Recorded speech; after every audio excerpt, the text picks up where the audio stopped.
Right, welcome back. Let's do question D1. Indicate on the horizontal axis of your cumulative frequency curve. In C, we have our curve here, where you will read off the median. 2, we're going to read the values required to determine the interquartile range.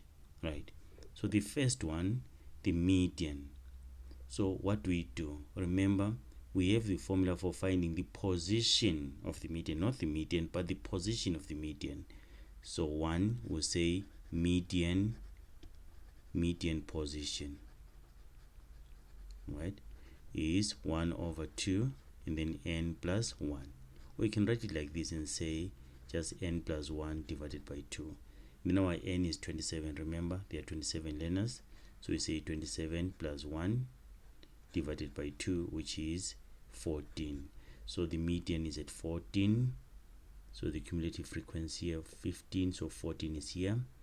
So and then we interpolate, we draw our horizontal line till we get to the graph, and then we draw going down like this, and then this is our Q2, the median. Okay, it says just indicate on the horizontal axis, so it's fine. We are going to indicate Q2 here, which is roughly 51 there.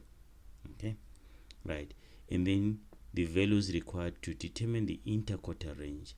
What is the interquartile range? The interquartile range is the difference between between the upper quartile and the lower quartile.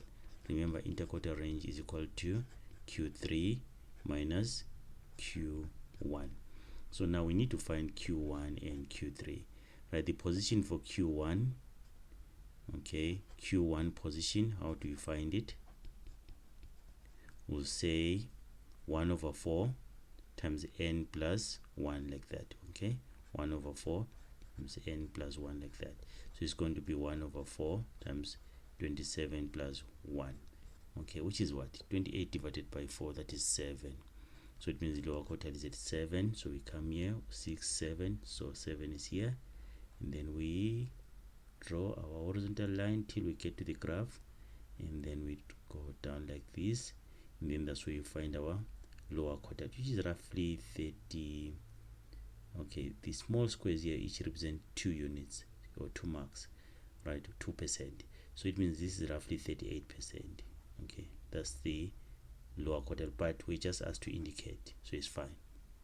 And then Q3 position,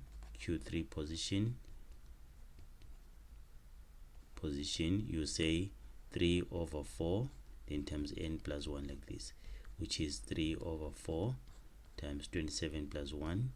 3 over 4 times 27 plus 1 will be what? It's like 7 times 3, 21.